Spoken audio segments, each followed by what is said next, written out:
Shalom and welcome to another in our series of podcasts from Temple Beth Am, a dynamic center for conservative Judaism in Los Angeles. This is a recording of a Shabbat teaching by Rabbi Rebecca Schatz. So Rick and Larry, I will turn this over to you. We will spotlight you both. And I'm here when you want me. Hello. Hello. Larry, you're muted. Oh, so sorry. It says Diane. And we're on. Yirmiyahu was a bullfrog, was a good lover of mine. Never understood a single word he said, but we helped him drink his yayin. And we always had some mighty fun yayin. Simchat le'olam. Kol hayeladim now. Simcha to the dogim in the deep blue sea. Simcha to you and me.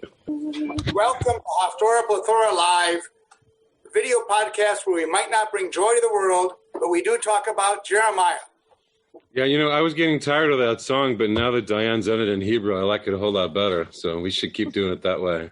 Yeah, it was great. Even better than the original version by the Three Dog Night that we used for our recorded show. Diane promises to record a version for future shows with musical backup. Anyways, Good. I'm Larry Herman. Normally I'd be sipping some very fine wine, but I'll save it for the douche today and talking Haftorah with my very good friend, the king of cantillation, Rick Muller. And with Rabbi Rebecca Schatz. Welcome, Rabbi Schatz. Thank you. Thank you for having me. I just want to point out, since this will be a podcast, that this is in an effort for us to be able to bring creative moments to Shabbat services. And it's really a pleasure to be able to dive into the Haftorah. For many people who were engaged in Shabbat services before the pandemic, you know that Rabbi Kligfeld and I taught on this Haftorah triennial tshuva last year. And that we tried to do a lot more Haftorah learning within our community before the pandemic hit. So it feels very appropriate that here we are with you being able to learn even more Haftorah. And I look forward to being part of it. So thank you for having me. Well, it's our great honor. And for those few of you who may never have listened to our award-winning, highly acclaimed, blockbuster hit weekly Haftorah Plethora Zoomcasts, A little over the top there, sir. well, I can have aspirations, can he? In any case, those of you who are new to Haftorah Plethora will soon see that Rick and I... And Rabbi Schatz. Yes, sir. We're thrilled to have Rabbi Schatz here to join us. And maybe balance some of your irreverence. Me? Irreverent? Well, maybe sometimes. But I take your point. And I think that I'll run with it. In any case, if you're through interrupting me, Rick and I... And Rabbi Schatz. And Rabbi Schatz discuss the Haftorah each week, perhaps a bit irreverently at times, but mostly delving into the text and the trope. The weekly Haftorah usually gets short shrift, as Rabbi Schatz said, in terms of study and drash. And our goal is to make the chanting of the Haftorah just a bit more interesting. And this week's Haftorah is already pretty interesting. Is it ever? And it's got tons of interesting trope. You always have some interesting trope drash, Rick. But before we get started, I want to ask you, have you ever heard of Shunamitism? No, can't say that I have, but I have a feeling I know where this is going. Is this one of your wild rides into irreverence? Maybe, but it is a real thing. It's also known as Jirakami. Shunamitism is the practice of an old man sleeping with, but not necessarily having sex with, a young virgin to preserve his youth. It's considered an esoteric youth-enhancing method. The rationale was that the heat of the moisture of the young woman would transfer to the old man and revitalize him. Watch out. You're getting a little too titillating for this kahal. You may think so, but if so, then perhaps we should skip the first 4 verses of the Haftarah, because that's exactly where the idea comes from. Yeah, but who knew that was a thing? Well, it was, and probably still is a thing, and not only for kings. And what about queens? Most certainly. But it was even promoted scientifically, at least according to the science of the day, as late as the 17th and 18th centuries. And to think it all started here in our Haftorah with old King David. Okay, but let's get back to our Haftorah. As usual, we'll divide the Haftorah into parts, discuss the story and the trope, and then Rick will chant that part.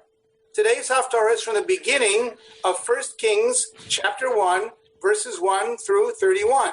It's actually a continuation of the story of King David from the end of book 2 of Samuel, and it's the beginning of the passing of the throne to Solomon. The way I see it, the story is divided into 6 scenes. In scene 1, a cold King David is warmed up by Abishag, the beautiful Shunammite virgin. Scene 2 starts the intrigue with the rebellion of Adoniah, David's son, by his wife Chagit. In the 3rd scene, Natan the prophet warns Bathsheba and instructs her to go to David. Bathsheba then goes to David in scene 4 and tells him of Adoniah's plot. Then Natan himself goes to David and also tells him of the plot. And finally, our 6th and final scene, an energized David resolves not to allow the plot to succeed. And then it's curtains. Well, if we read on in chapter 2 of 1 Kings, we would see that it ends up being curtains for Adoniah and his fellow conspirators, but that's beyond our Haftorah. Before we start with scene 1, I have a general comment to make about the Haftorah and its connection to the Torah portion that I hadn't seen mentioned elsewhere. And I'll add that Rabbi Schatz gave me an idea that I'll mention here as well. In both the Torah reading, the one we actually read this morning, and in the Haftorah, we have the interesting phenomenon of the repeated story. In the Torah portion, Abraham's servant, on a mission to find a wife for Isaac, first tells himself what will happen at the well. Then the event itself occurs and is described. And finally, he repeats it to Lavan and Bethuel. Commentators have made much of the subtle differences in the various versions, but it's interesting that each is told and repeated in rather great detail. In our Haftorah, we have something very similar. First, Adoniah's attempted usurpation of the throne is described in detail. This is then followed by 3 separate but very similar but slightly different repetitions. First by Natan to Bathsheba, then by Bathsheba to David, and finally by Natan to David. I believe that this is the parallel that attracted our sages to connect the Haftorah reading to the Parsha. We should pay careful attention to any of the changes in the Parsha and in the words and in the trope of the repetitions to see if we can coax out some meaning. And I actually think Rabbi Schatz gave me an idea about that. Because what Rabbi Schatz said was, notice that Rebecca was not involved. She had no agency. She didn't speak. But here, in our Haftorah, the agency is actually given to Bathsheba. Not only does she speak, she's instrumental in the way in which the story plays out. And that difference is very important. One more point. The rabbi asked the question about love, the love between Isaac and Rebekah, and asked, didn't Abraham love Sarah? In this case, we have a story, which we'll get to in a minute, of Abishag, the beautiful virgin who is given to David in his old age to warm him up. But notice that Bathsheba, his wife, how did he, quote, love her? The love of David to Bathsheba was actually a lust, which, if you recall, led to a disaster. But in any case, it wasn't true love. At the end, when he has this beautiful virgin, not as a consort because he can't consummate with her, but as someone that he has some quasi-lust for, or old man's lust for, where is his love?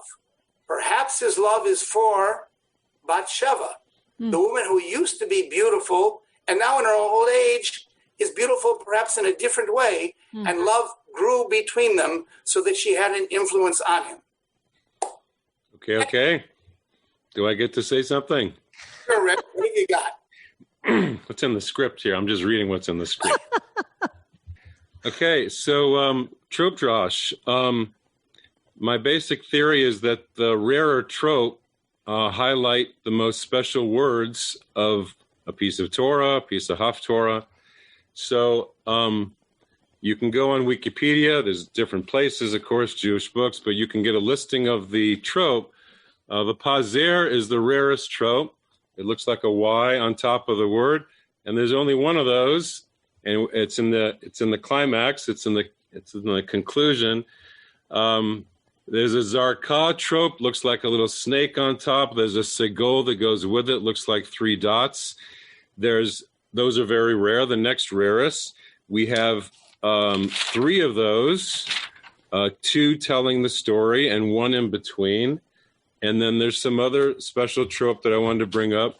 But the common trope are common. You see them all the time. And then the rarer trope highlight the dramatic parts of the story is my theory. You know, Rick, you've often mentioned that some of the most dramatic trope end up being on some of the simplest words. Yes. And here too. So I'm sure you're going to tell us about it when we get to it. So I think it's time to start. And I think we should turn to scene 1, the first 4 verses of our Haftorah, where Avishag keeps the king warm. I have a couple of points to make before you give us a trope drash, tell us if there's any interesting trope here, and then chant it. So the first is, some scholars point to the possibility that Avishag is the female protagonist in the Song of Songs.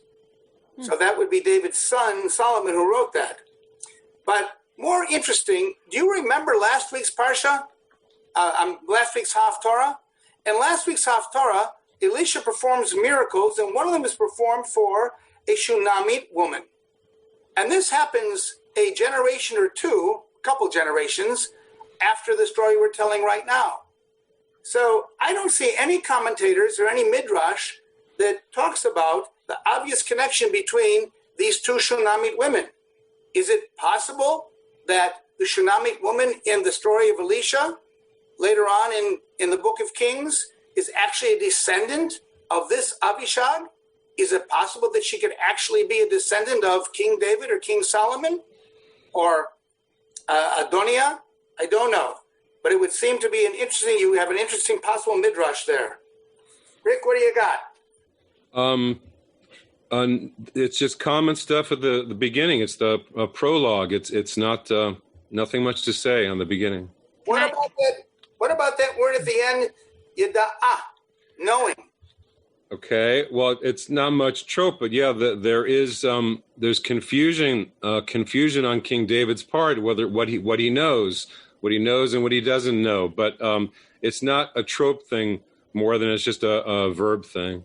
So David didn't know Abishag in the sexual sense, but he also didn't know what was going on around him. Right. Can I ask a trope question? Sure. Because this is the beginning of Kings, literally 1:1. Do they usually, when trope was being put into the Torah or into any place in the Tanakh to read it, did they usually start with more known trope, or are there places where the beginnings of books started with rare tropes? Great question. Like Breshit, right? The story of the whole world. It just starts with a tipcha. Yeah, it's not even mercha. Tipcha. It's just tipcha. Like something happened before that. Right. But like the Big Bang. But lots of. It's just the beginning of the story. Like King David was old, but it's not the highlight of the story here. Just the way I see it. But Rabbi Schatz. Yeah. But it is interesting that the book begins with the word and. How often would you have a book that says and usually suggests a continuation? Robert Alter actually thinks that this is a continuation, and that when they actually divided these stories into books, they chose to put this story, which is, he also says in terms of the style, is connected to the end of the book of Samuel. Here because they wanted to differentiate the reign of Solomon and focus more on politics later on. Yeah. Interesting. Okay, I think we should go. Go. So it's page 143, top of the page. Nice commentary all around. Please read the commentary, especially at the bottom of 143. You got 2 groups of people fighting for power. It doesn't happen today, but it happened back then. Baruch atah Adonai Eloheinu melech haolam asher kitshanu b'mitzvotav v'tzivanu la'asok b'divrei Torah. Amen. Ve'amelech David zaken ba bayamim v'yechasuhu ba begadim ve'lo yicham lo v'yomru lo avadav yivakshu Ladoni hamelech na'ara v'tula ve'amda lifnei hamelech utihilo sochenet v'shachva v'chekecha v'cham ladoni hamelech vayivakshu na'ara yafa bechol gevul Yisrael Vayimtzeu et Avishag Ashunamit Vayaviu otach lamelech Vehanara Yafa ad meod Vati lamelech sochenet Vatsharetehu Vehamelech lo yida'ach. Very nice. Very nice. So should we move on to the second scene here? Scene 2. Yes. 5 through 10. Right. So notice that the characters in the story, they get trope on their names, of course. And verse 8, that Tzadok HaKohen has that little balloon thing on top. It's called the Tilisha Gedolah. Tilisha Gedolah. Very uncommon, very rare trope. So Tzadok gets a good one. Uvnayahu ben Yehoyada, and also in verse 8, he's also a good guy. He gets dramatic trope. You'll see that repeating later on. And then the narration of the plot, the narration of what Adoniah is doing, is just kind of simple trope. Verse 9, Vayizbach, the word that and he sacrificed, just has a munach on it. And then Adoniah has a reviah, that's fairly common. Uvakar umri, what they're sacrificing is just common trope. I just want you to see that. And then verse 10, Natan, the hero of the story, the way they wrote it, he comes in with some rare trope there. And Hanavi Uvnaya, again the dramatic trope in verse 10. So just let that sit for a little bit. Okay? I have not much to add about this, except there's maybe a little question as to whether Adoniah is actually trying to usurp the crown or whether he's just setting the stage for usurping the crown. Was this actually supposed to be a coronation? And if it was a coronation, obviously without his father's knowledge, and he obviously intentionally excluded both Natan the prophet and Solomon. And Benaiah. So, he's picking and choosing. But this is just the narration. And, it doesn't say that he's exactly... wait. Verse 5 it does. Verse 5 it says he wants to be king. But it's kind of a tame... I'm portraying it as a tame description. Okay? Ready? Go ahead. So 5 to 10. Vadoniah ben Chagit minase lemor ani emloch vayas lo rechev ufarashim, which is an echo of Egypt and Pharaoh and the chariots. It's always bad stuff. V'chamishim ish ratzim lefanav v'lo atzavo aviv miyamav lemor Madua kacha asita v'gam hu tov to'ar me'od ve'oto yalda achrei Avshalom vayiyu dvarav im Yoav ben Tzeruya ve'im Evyatar HaKohen vaya'ezru achrei Adoniah, B'tzadok HaKohen, Uvnayahu ben Yehoyada, V'natan HaNavi, V'shimi v'rei, V'hagiborim asher leDavid lo hayu im Adoniyahu vayizbach Adoniyahu tzon uakar umri im even hazochelet asher etzel en rogel vayikra ekol echav b'nei hamelech ulchol anshe Yehuda avdei hamelech vet Natan hanavi uvnayahu vet hagiborim vet Shlomo achiv lo kara. You know, Rick, that Kadmava Azla, my favorite of the trope, in verse 10, Hanavi Uvnayahu, seems to dramatically explain that Natan, where you have the Tlisha Gedolah, as you mentioned, that these are going to be the heroes of the story. Yes, they're connected here. And okay, fine. So verse 10, you see the introduction of Natan and his trope, the Natan Tlisha Ketana. David is going to incorporate that later on. Just want to give you that as a preview. But and as always, I got mixed up between the Tlisha Ketana and Gedolah. Yeah, Ketana leans to the left, Gedolah leans to the right. Gedolah is always on the first letter of the word. It's called pre-positive, but you don't necessarily sing it there. I'll show you when we get to 19. And Ketana is always on the last letter. It's post-positive, but you hardly ever sing it there. But anyway. Here's a way you can, Larry, you can remember it because fewer people are left-handed. All right. Me too, but that's how I remember it. So we turn to scene 3.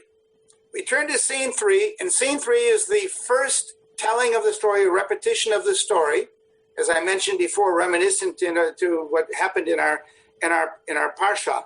And the wording is really important. I want to point out at least one thing that I get from that I took from Robert Alter. In the very first verse in verse 11 here, we have the name of Adoniyah. Actually, the word is Adoniyahu, which literally means my God is Yah, which is one of the names of God. And in the same verse, Natan, speaking to Chagi, is talking about Adonenu, our God, which is the God, the Tetragrammaton, the God of the Israelites. No. Here, Adonenu is David, sir. I'm sorry, you're right. He's talking about Adonenu, David, right? Not about our Lord. Our Lord David, yeah. That's right.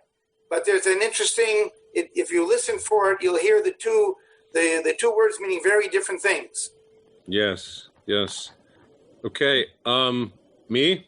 Okay, yeah. So then coming up in verse 12, you've got a rare trope. There's 5 of them, and they connect. Ve'ata, and now, okay? If you look at the bottom, there's a Masoretic note, which I'm throwing in here. Verse 18, it's coming up. Whether it's ata with an aleph, meaning you, or ata with an ayin at the back of your throat, the ayin means now. And back in the day, you could really tell the difference between ata and ata. But there's a confusion there when we get down to 18 and 19, even in the text, about which one it is. So I wanted to point that out. But this trope here, verse 12, it repeats, and it's great stuff. But this is 11 to 14 now. Yeah, this is Natan to Bathsheba, the second telling of the story, and he's putting in her mouth what to say to the king. You wonder, though, at the beginning, how much time has passed and how Natan heard about what was going on in order to tell Bathsheba. Correct. Don't have a hint of the answer. Right. You're right. He embellishes, and he's not there, but we'll see that. Okay. Okay, go for it. So 11 to 14. I'm just aware of the time. Vayomer Natan el Bathsheba im Shlomo lemor halo shama'at ki malach Adoniyahu ben Chagit, Vadonenu David lo yada. Again, he didn't know. Ve'ata, and now, lechi, yatzechna etza, umalti et nafshech, ve'et nefesh benech Shlomo. It's like Mordechai telling Esther to go to the king, right? Lechi uvoi el hamelech David ve'amart elav halo ata Adoni hamelech nishbata lamadcha lemor ki Shlomo v'nech Yimloch acharai vehu yeshev al kisi umadua malach Adoniyahu hine odach medaberet sham im hamelech va'ani avo acharayich umileti et devarayich. You know, Rick, you correctly point out it's like Mordechai talking to Esther, but in the context of our Parsha, it's like Abraham talking to his servant and giving him instructions, and then seeing later on what he does. Yep. Yeah. Okay, more? All right. Okay, so then 15 to 21, this is Bathsheba actually going to David and talking to him. Okay, so look at, concentrate on verse 19, and compare it to what we did in verse 9. The Vayizbach is going to get special trope. The whole sacrifice is going to get the Zarkah and the Segol, rare trope. And then she trails off and watch the Yata. You know, when do you say now to a king, and when do you say you to a king? You know, it's a touchy thing. But you have the Zakef Gadol again, verse 18, and a couple of other atas there, and then we're going to stop at 21. So there's another one there, verse 21. Vehaya is coming up. What's going to happen? She's painting the picture of what's going on without David knowing about it. So what you're saying, Rick, is that Bathsheba is really expressing herself dramatically, impassionately, convincingly. She's using all of her powers of her intellect and her persuasion to try to influence King David, right? And music. She knows trope, yes. All right, she knows trope. But look at the very beginning. What happens at the beginning? She goes into his chamber, and who's there? Avishag. Yes. Shulamit is standing by the king's side. This beautiful young virgin, this beautiful young woman. And what was Bathsheba? Not a virgin, but she was beautiful and young. And she actually had her way with the king in the past, not because of her intellect, but only because of her physical attributes. And now she goes in when the thing that represents what she used to be, Avishag, is standing right next to the king, having no influence, no power whatsoever.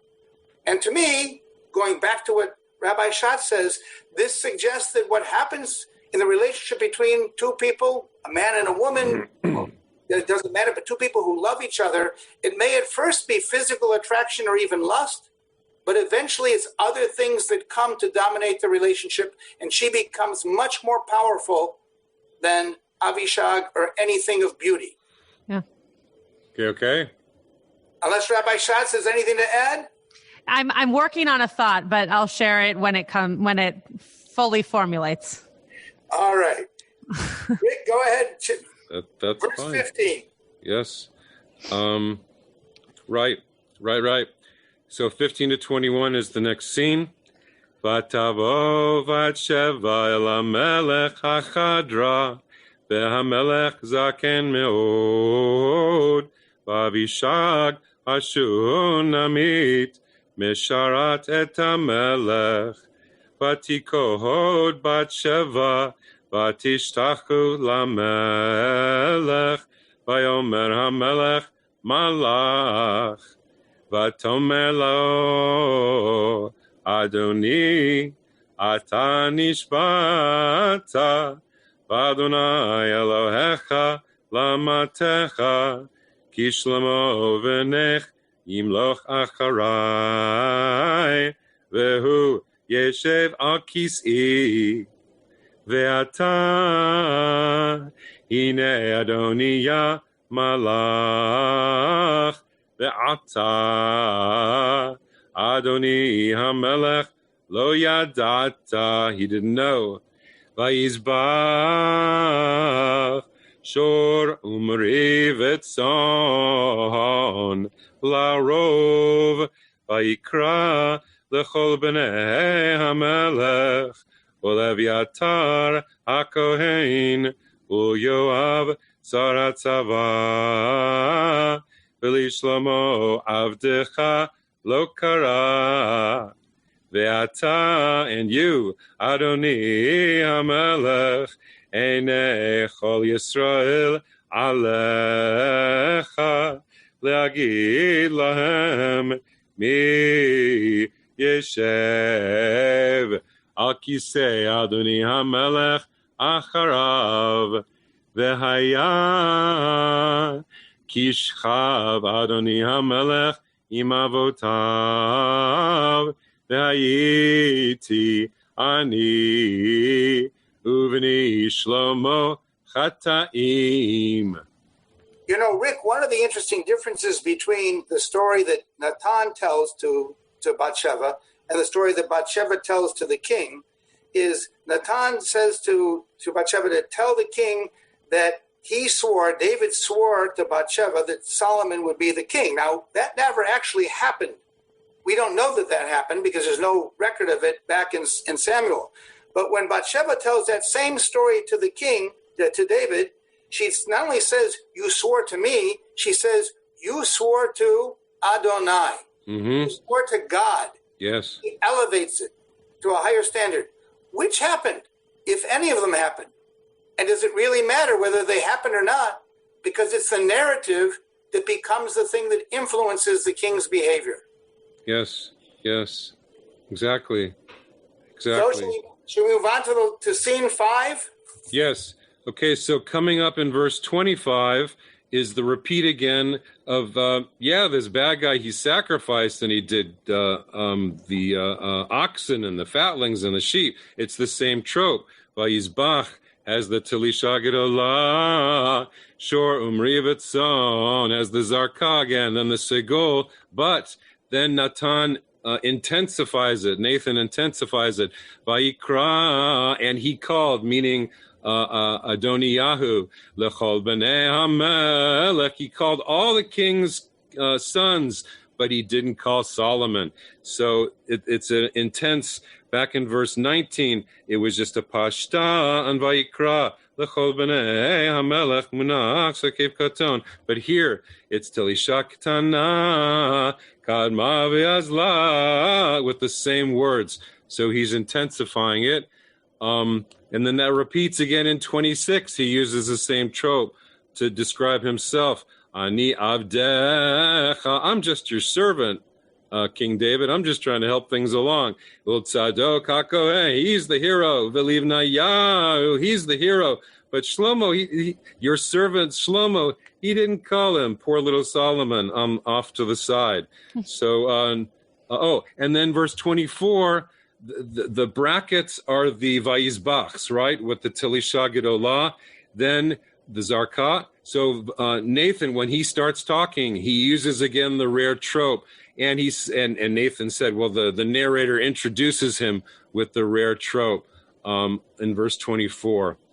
Okay. That's it. That's enough for that. Okay. So 22 to 27. I just want to mention before you start. Yes. So Bathsheba was talking to the king when Natan, quote, arrived. So bear that in mind when we get to see the beginning of scene 6. Yes. And also note that in reading of this scene, Natan makes now no reference whatsoever to the vow that David supposedly made to Bathsheba and or to God that Solomon would become king, because he putatively wouldn't have known about it. He's supposed to not have known about it. Right. Nathan also knows what they're doing at this party that he's not invited to. They're eating and drinking and they're shouting things. He's not there. So either he had a spy there or he's just making that up. But or maybe I would guess it would be a spy. Mm-hmm. All right, let's read. Right. And he comes in on the word chata'im, sinners and non-sinners. He comes in the word chata'im. So I picture him listening at the door and coming in to confirm her story when he hears how Solomon is described. Anyway.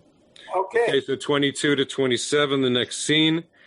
Vehine odena midaberet im hamelech benatan hanavi ba vayagidu lamelech lemor hine natan hanavi vayavo lifnei hamelech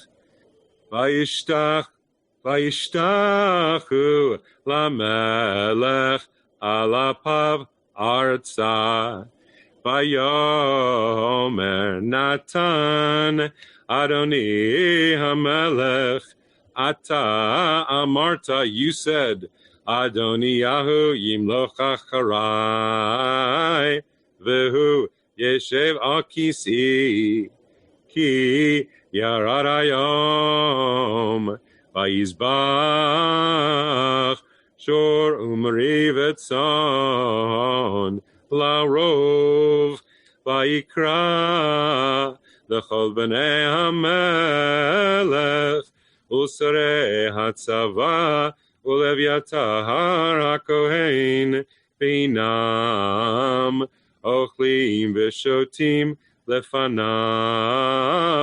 Vayohomru Yechi HaMelech Adoniyahu Veli ani avdecha ultzadok hakohen velivnayahu ben Yoyada veli shlomo avdecha lo kara im me'et adoni hamelech nihiya adavar hazeh velo hodata Et avdecha mi yeshev al kisei Adoni HaMelech acharav.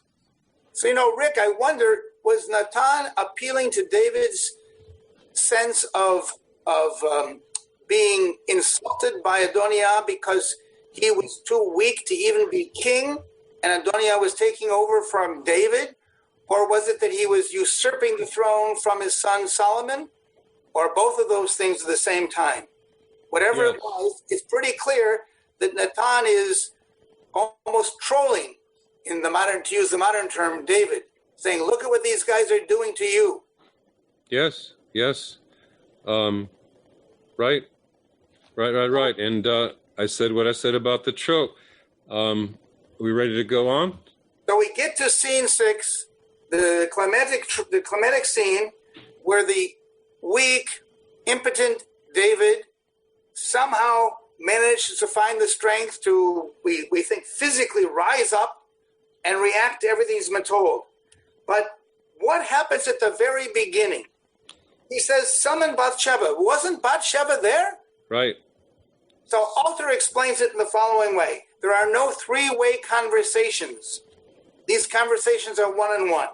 So he thinks that when Natan walked in scene 5, we're to understand that Bathsheba took her leave and she stepped out. There's an interest.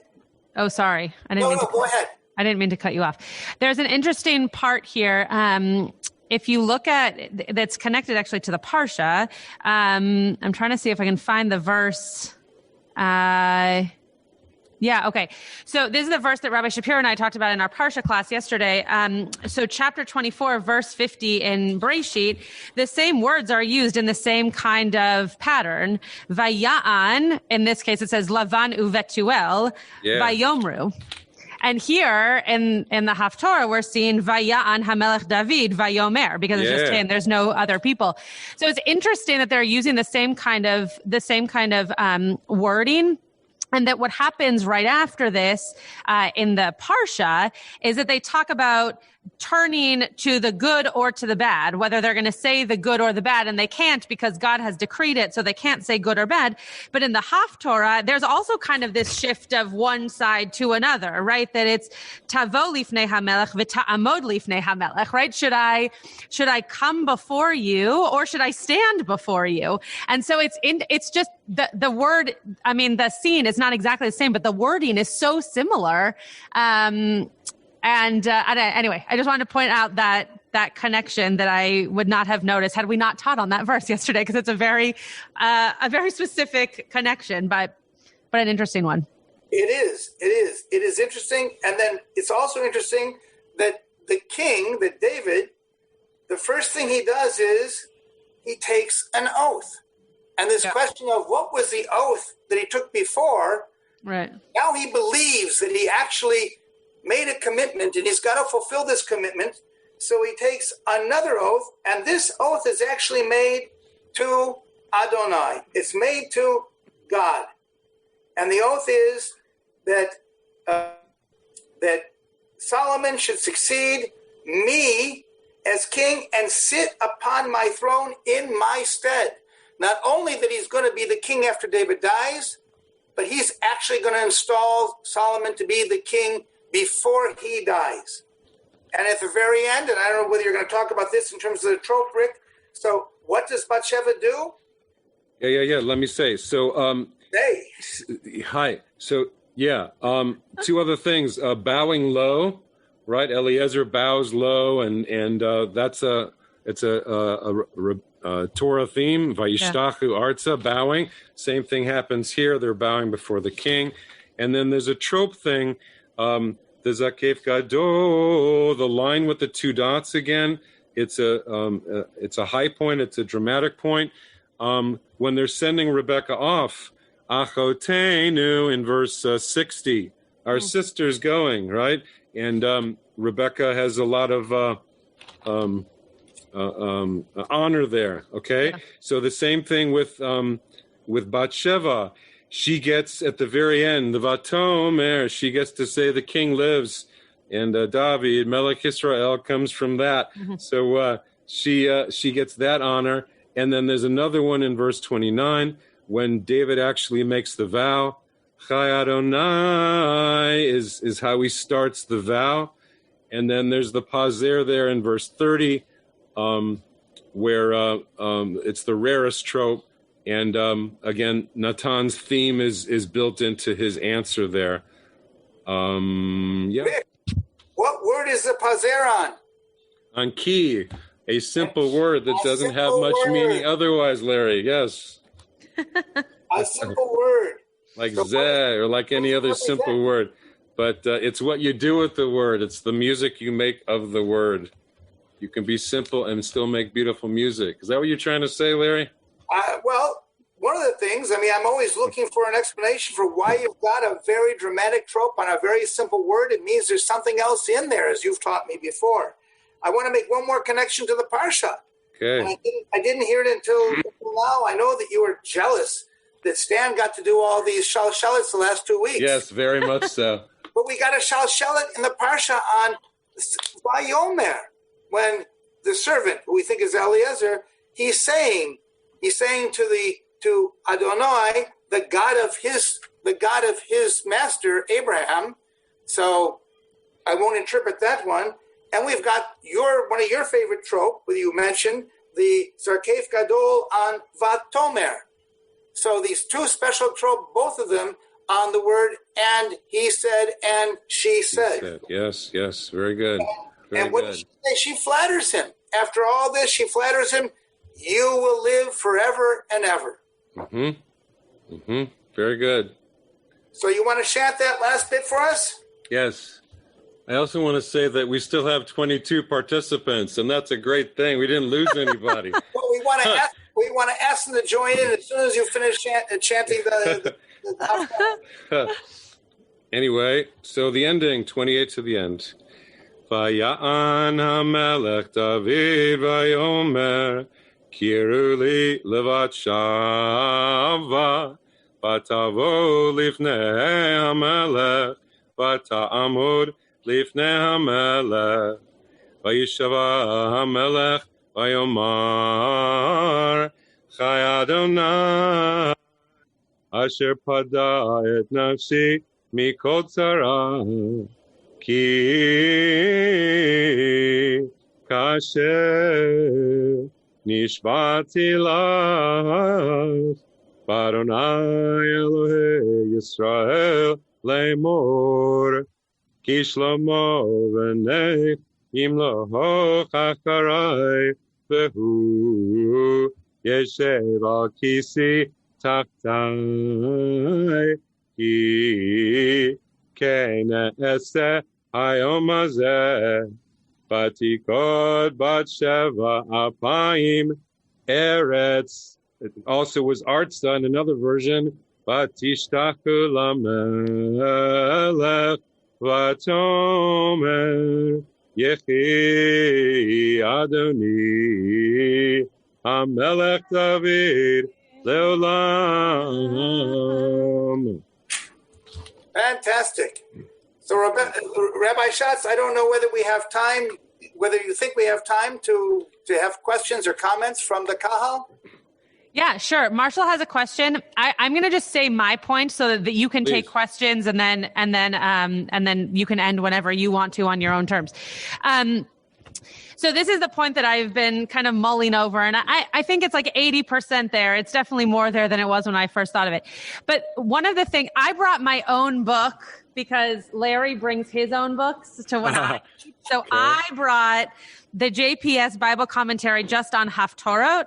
And one of the things that they mention is at the beginning of this Haftarah says V'hamelech David zaken ba bayamim, which is exactly the same way that it talks about Abraham. It says V'Avraham zaken ba bayamim.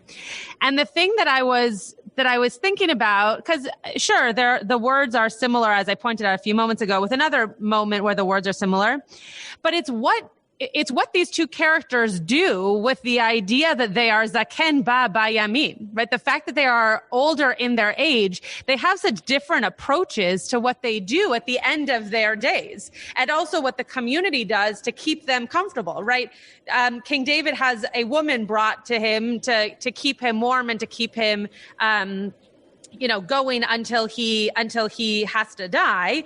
But the fact that Abraham uses his last moments of strength to make sure that his son has a wife is really interesting. It's possible that, and this is where my thought, I would have to do more research on this, but it's possible that because David was living in a time of kings and in a time of leadership in that kind of royal way, that the way in which he continued his life for the last few moments was based on how to pass on leadership and to pass on strength. Whereas with Abraham, the way that you do that is through your children.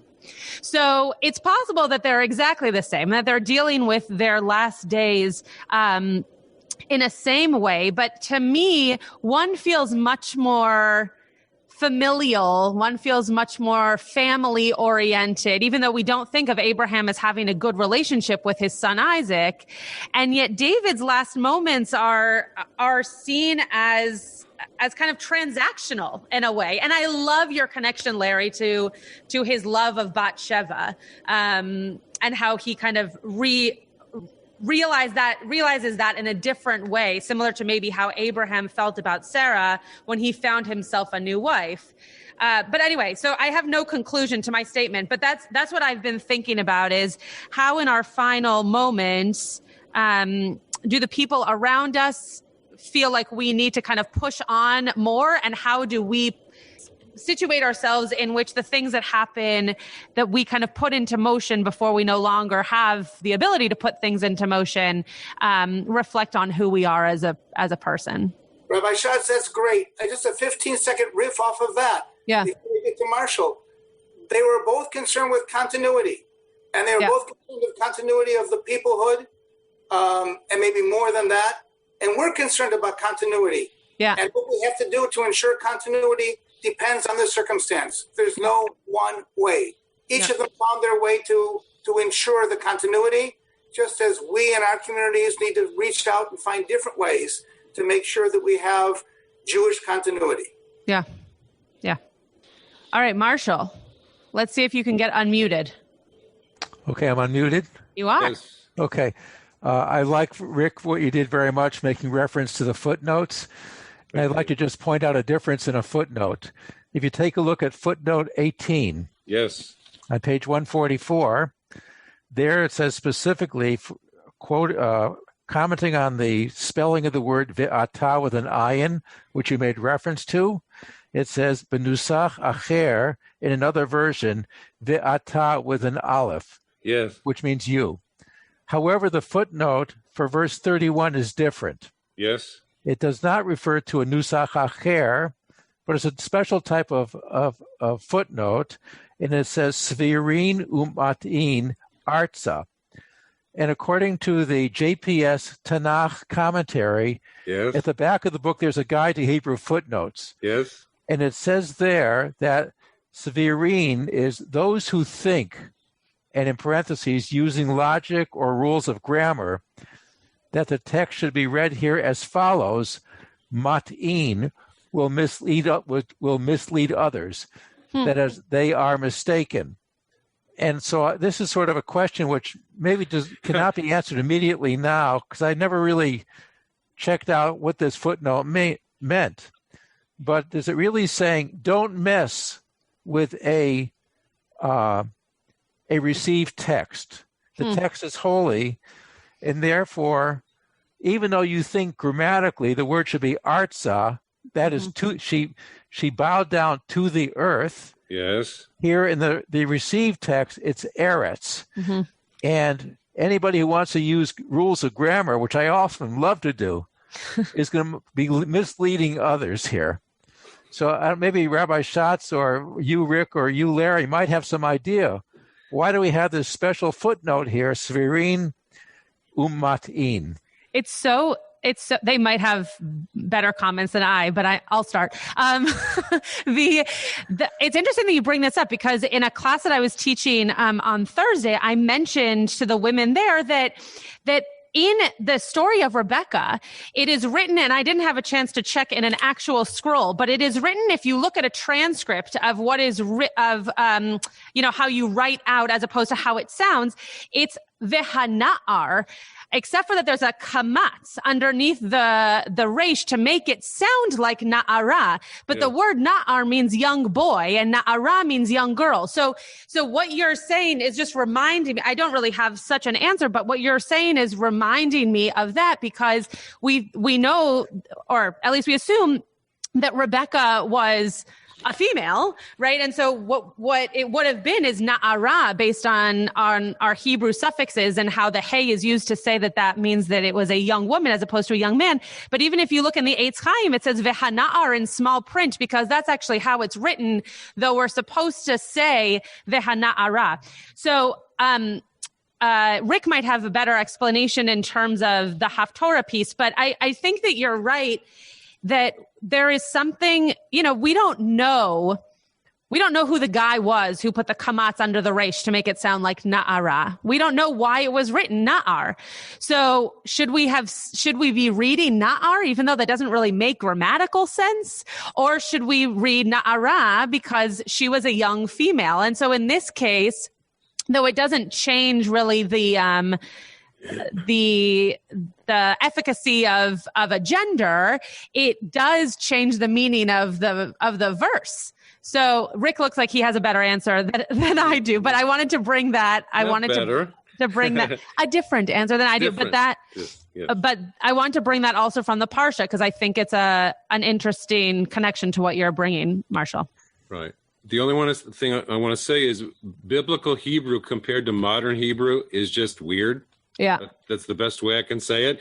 So in biblical Hebrew, you have na'ara written without the hey, and it's supposed to be a girl. They didn't bother with the hey until later on. It was a later evolution of the language. Same thing with who and he. you have the Hey Vav Aleph. Right. And sometimes you pronounce it he, meaning she, and sometimes you pronounce it who, like it's written. Yeah. But it was a biblical thing, and only later on did somebody realize, hey, let's change the Vav to a Yud so that we can tell he from she. And I don't know when that happened, but the different Chumashim I found have different Masoretic notes. It's very fun to notice them. And sometimes they just incorporate the way you're supposed to read it into the text, and you don't even know that the change was made or that the original was different. But there's all sorts of textual alterations over time that the rabbi said, yeah, it looks like this, but read it like that, or it should be like that. So I see two hands. I see Alan in the dark's hand, and I see Diane. Terrific. So, Alan, why don't you try to unmute first? Can I be heard? You can. Okay. I very much, Marshall, appreciate your reference to the different footnotes. But as a practical matter, it looks like they're belittling in verse 31 the notion of saying arza instead of eretz. But what is the practical difference? What is the meaning in the text? What does it mean to say arza rather than eretz that makes it so wrong to be able to say it? Yeah, good question. Yeah, I don't know. I noticed that the rabbi has left. The rabbi has left the building. You went to get a book to get Sorry, the answer. Rabbi Kligfeld walked in, and I was telling him how fantastic this was. So I'm still here. Well, I got nothing about the difference, but I will note that Alter, who is my go-to for translation and commentary, his translation is her face to the ground. So he seems to accept the arza. Yeah. I really don't know how it could be offensive to say arza instead of eretz, why that would mess people up. Yeah, and that's why what brings me to the attention to it is that, as Marshall noted, that in a different tradition it says this. However, here it makes it belittling to say them. If you do this, you are reducing the significance. You're doing something wrong by saying it is arza. So that's what piqued my interest about what would be so wrong about saying arza that the footnote would be so negative. It maybe someone already said this. I'm sorry. I was explaining to Rabbi Kligfeld how lovely it was to hear from you all teach this morning. The arza is directional, right? Just like yama, kedma, tzafona, negba. So it kind of would be redundant if you said apayim arza vehishtachu. So it's possible that they just got rid of arza because of the redundancy. It doesn't actually do anything to the to the kind of the understanding of the sentence, but it would be that her face went down landward and she bowed. Right. So it's just redundant as opposed to she bowed down her face to the ground. That's my only guess. I'll take it.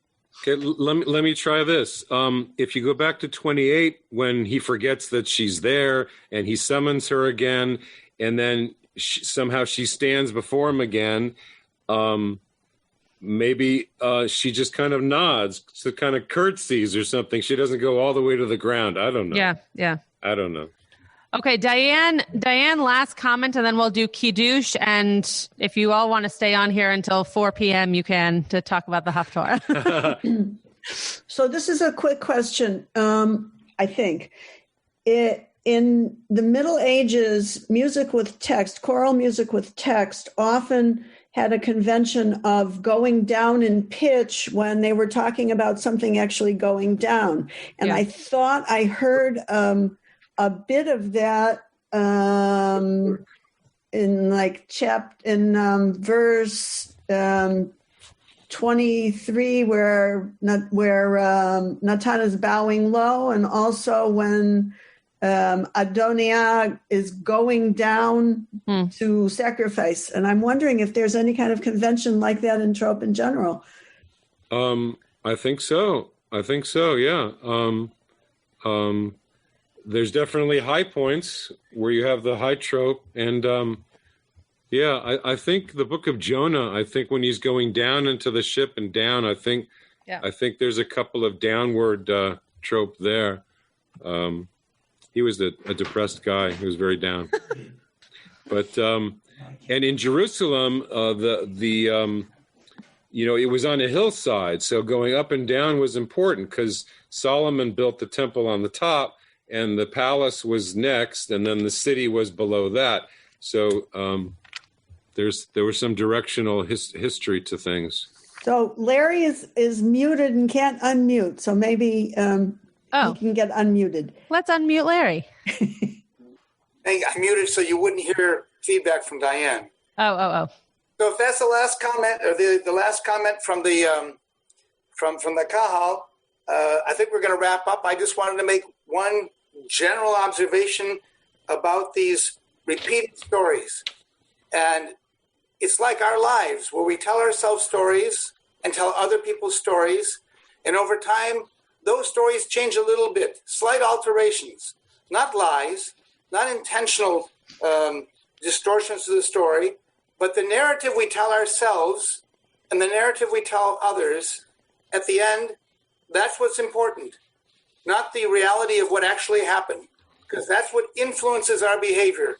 And what influenced David's behavior, if you take him to be that he was suddenly energized and that he went and he made sure that Solomon would follow him, was this story that was told to him by Bathsheba and by Natan, and not his own recollection of, well, what actually happened. So that's the conclusion I draw from, or the moral I draw from this Haftorah. So that's it for this week. Rick? One more thing.